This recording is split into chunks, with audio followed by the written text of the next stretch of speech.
Matematik tingkatan 2 bab 8 Self Practice 8.1. The diagram shows the relation between set P dan set Q.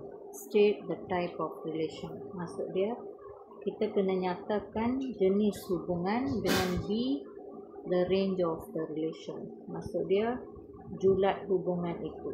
Julat maksud dia output hubungan lah.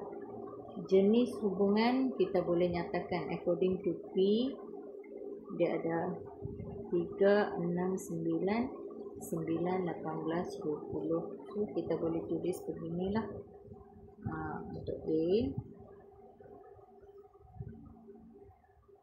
3, 18,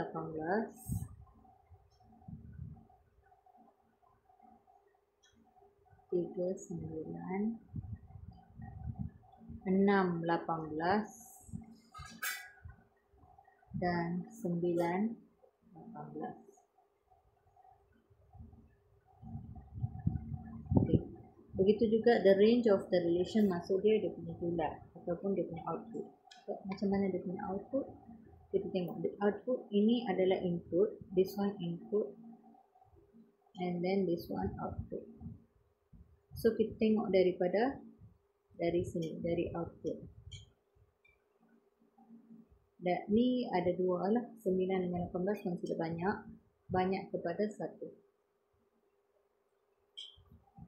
ataupun 1 kepada banyak. So jawapan dia adalah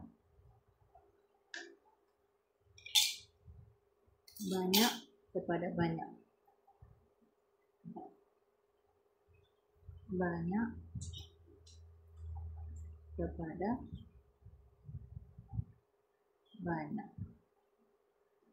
Okay, number 2. The diagram shows a function state the value untuk B. Okay, kita dah dapat X dah dia bagi 035B, Px ataupun Y lah. Boleh dikatakan sebagai Y adalah ini. So, apa kita darab dengan apa, kita dapat kosong. So, kita kosong darab 3, dapat kosong juga lah. Kalau yang ni kita darab dengan 3, maknanya yang ni pun kita darab dengan 3, darab dengan 3, darab dengan 3 lah. So, 3 darab 3 dapat 9, 5 darab 3, 15. Apa darab 3 dapat 21. So, 21 ni boleh dibagi dengan 3 lah. 21 dibagi dengan 3 dapat 7. So, maknanya ni adalah B adalah 7. Itu jawapan dia.